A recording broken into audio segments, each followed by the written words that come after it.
औज़ुबिल्लाहिमिनश्शैतानिर्रजीम बिस्मिल्लाहिर्रहमानिर्रहीम। टाटियो बच्चों अस्सलाम वालेकुम वरहमतुल्लाहि वबरकातुहू।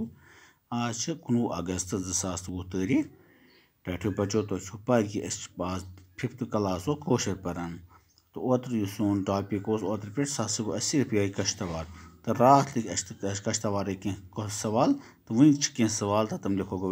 आज तो तुम सारी बच खोलो पन पन कशर किताब तो पेज नंबर कड़ो तुम यानी कि 7 नंबर कड़ो तुम 7 नंबर वो गोबरो गेत लिखित लफज तो जुमल अड़ित बनयु सही जुमल लफज तो जुमल पान रलावन ताकि अस बनावो सही जुमल योर कुर्सी मेज संदूक कलम तो नम साइड पर मकान हेर तो मरिस बेस योर पत निश मज तल पेट पीठ सत मज तो बीक साइड गोबरो कोकर रोजान चावल गांठ वुड़ान लिखान मेन पलो ज किताब लॉकट डब गोबरो यम लफज यानी कि यम मज तो यम मज गोनिक मज दोम मज तो त्रेम मज रल ताकि तुह बनो लफज यम मानी दार आसन मिसाल दिस मकान पेठ गांठ वुड़ान यह मिसाल और दिस टाठियो बच्चों और मिसाल सह मकान पेठ गांठ वुड़ान पे करो नो कुर्सी तल लॉकट डब मेजस पे ज किताब संदूकस मज मीन पलो कलम सत लिखान हेर निश छावल मरिस मज कोकर रोजान टाठियो यम लफज जरूरत पता क्या बन जुमल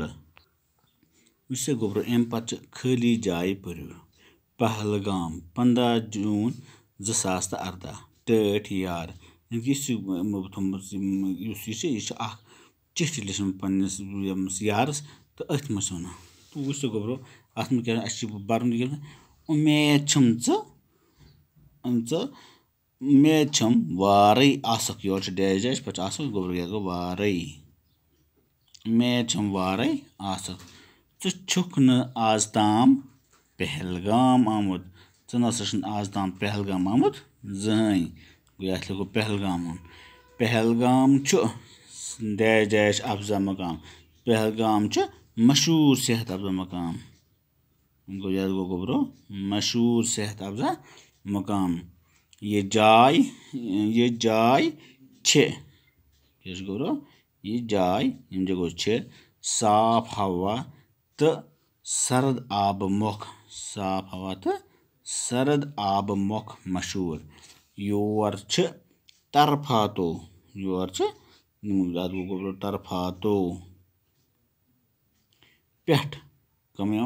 योर तरफातो पेठ सलन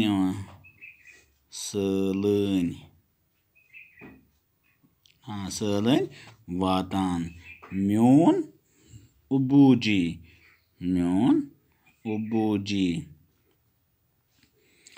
आजकल नौकरी हंदिस सिलसिलस मज पहलगाम रोजान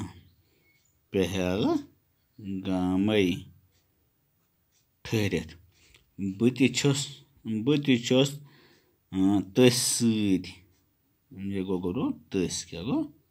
तस सत रोजान अगर 5-6 दोहन गोबरो गो 5-6 दोहन योर यख बड़ लतप ये बच्चे प्रारान गोबरो प्रारान जरूरी पर जाय जैश जरूरी जे बस प्यारान चे योर जरूर क्या गोबरो यह लिखान कुछ चोन यार तवकीर तो यम लफज गोबरो मज बर ऑलरेडी ये दिथ कतन दिथ वरई पहलगाम मशहूर सरद तरफातो उबूजी पहलगाम तस 5-6 प्रारान सैलन जरूर तो यो लफ्जों सत गोब्रो पन्निस यारस खत लिखुन इन खाली जायन मज यम लफ्ज बरन अम पे सवाल नंबर 7 यम लफ्ज करू जुमलन मज इस्तेमाल यम लफ्ज कर गोब्रो इस्तेमाल जुमलन मज प्रोन नो बाल वंद टंग रेल यम गोब्रो कर इस्तेमाल जुमलन वो गोब्रो गोनुक प्रोन कश्तवारस ओस प्रोन नाव काश्तवार गोब्रो प्रोन कर इस्तेमाल वो कर अम पे नो कर इस्तेमाल कश्तवार नो नाव बाल सानी कशीर अंद अंद बाल पत गो वंद वंदस मज ये तूर आसान पे गोब्रो टंग टंग कश्तवारस मज ते वपदान यानी कि टंग मेव यह कश्तवारस मज ते गोब्रो वपदान अम पे गोब्रो क्वेश्चन नंबर 8 यमन लफ्जन हुंद मुतजाद लिखो यमन लफ्जन हुंद क्या लिखो मुतजाद गोब्रो अपोजिट मिसाल दोचन खोर मुट जव्यूल या गोब्रो लिखो ज्यूट छुट तो इत पे कर प्रोन लॉकट मुदर खरवन मुड तो यम क्या लिखो गोब्रो मुतजाद वो गोब्रो युहन मुतजाद क्या लफ्ज मुतजाद प्रोन अ गो गोब्रो मज नो लॉकट अ गो गोब्रो बोड़ मुदर अ गो गोब्रो ट्योट इथे पे गो खरवन अ गो खुशवन पे गो मुड़ अ गो गोब्रो जहीन ठीक तो यह सवाल जवाब अम पे गोब्रो ये प्रथ लफ्जस लिखो मिसाल वचित मान ये लफ्ज अत मिसाल अत मान मुदर म्योड़ पेंद प्योंद ब्योन बेन बोच वच दपन दोपन मरहबा शाबाश खुराक गजा यकजा इकट्ठे कान कन यार दोस्त जोन जिंद गोब्रो तो यम गोब्रो कह सवाल तो यम आज तो सबस कर ब्रोकन इंशाल्लाह शुरू कि अम पे सबस कोरियन हुंद कारनाम टाठो बचो आज पर बिहु अल्लाह ताला सवाल अल्लाह ताला कर हिफाजत खुदा हाफिज।